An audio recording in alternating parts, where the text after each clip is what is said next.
senior counsel actually, and this friend here, Ndemgwa Jiru, is also an advocate. My brother Eugene is an advocate. Kitonga Maanzo is an advocate. All of us are advocates of the High Court.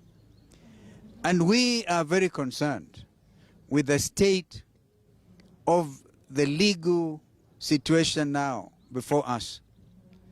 We clearly have a constitutional crisis. As we speak, we do not have a deputy president. Yes. We have two deputy presidents, okay? And I respect Kithure Kindiki.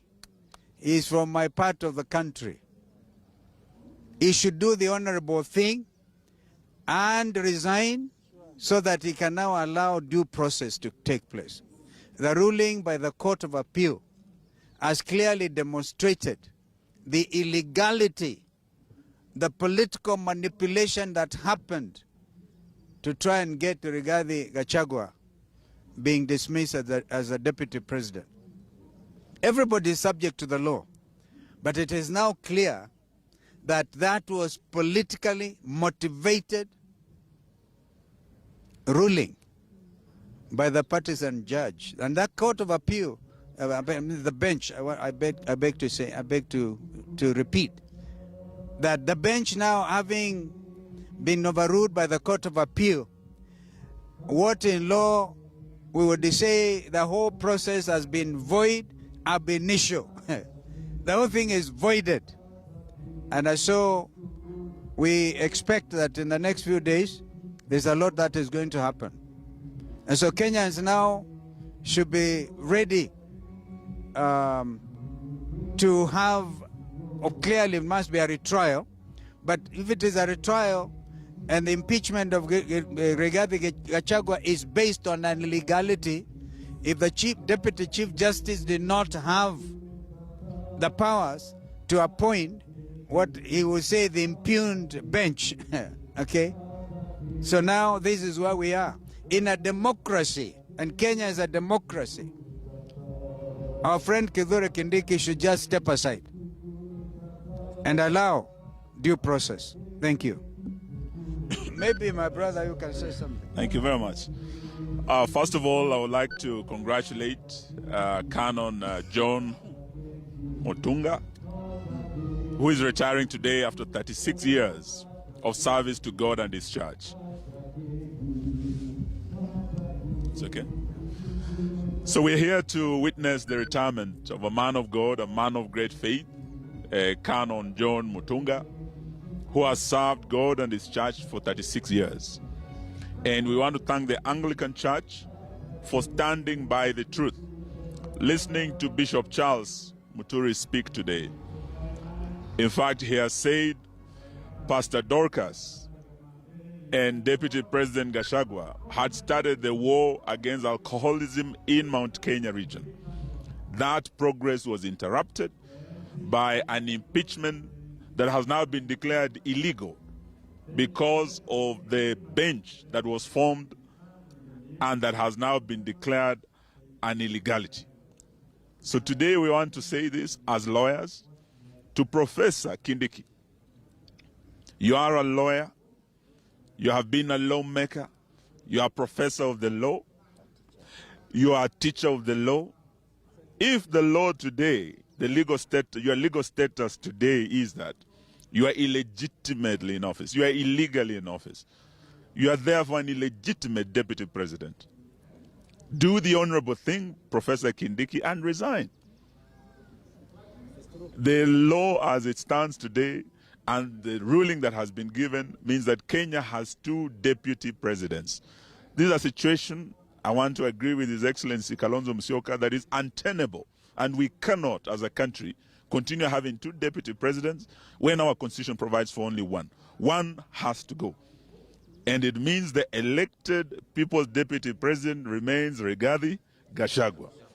It means we have an imposter in office who is an illegitimate deputy president, and let him do the honorable thing and resign. Lastly, on the issue of IEBC, we want to say this to William Ruto. His Excellency Kalonzo Musyoka wrote to you a letter He wrote to your partner in the broad-based government, Raila Odinga, and asked that you respect and adhere to the principle of concurrence and consultation with the opposition, as was agreed at Bomas. You have nonetheless gone ahead to unilaterally pick the IEBC team without any consultation with the opposition. Because Raila Odinga and ODM are in government. They are not in the opposition. We are the opposition.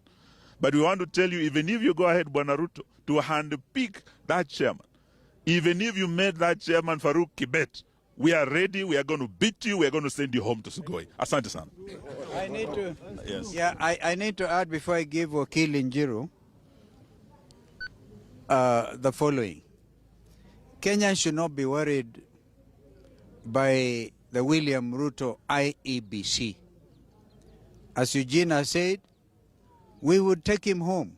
And it is not us, it's the Kenyans, the suffering Kenyans, the jobless Kenyans, the Kenyans whose pay slips have been reduced to nothing but shambles. So, whether we will now, Kenyans must know that we determine the leadership at the polling station. At the polling station. We will not wait for William Ruto IBC to pronounce the winner. Kenyans will announce the winner at the polling stations. Asante.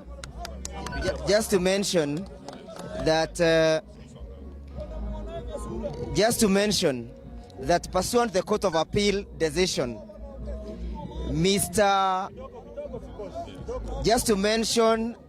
following the ruling by the Court of Appeal, Mr. Kindiki cannot resign from that which is not there. What he needs to do is to get out of office. And number two, until the petitions that are pending in court are determined by a competent, well-constituted bench by the Chief Justice as directed by the Court of Appeal, His Excellency Rigathi Gachagua must be accorded the privileges and the protection that is contemplated by the Constitution befitting a deputy president. That is to say, his security must be reinstated. That is to say, the privileges that accrues with the office of the deputy president must be accorded to His Excellency Rigathi Gachagua. That is to say, the orders that were given by the High Court in Kirinyaga and the High Court sitting in Nairobi are still in force. Therefore, those imposters purporting to hold the office of the deputy president, the persons impersonating the office of the deputy president are holding that office illegally and unconstitutionally. And when we take over government, coming 2027, with His Excellency Dr. Kalonzo Musyoka leading, we shall take those individuals to account for the actions they took while they were illegally performing the functions of a deputy president. Thank you. Adwa dari na mwakena. Tuera Kalonzo okena.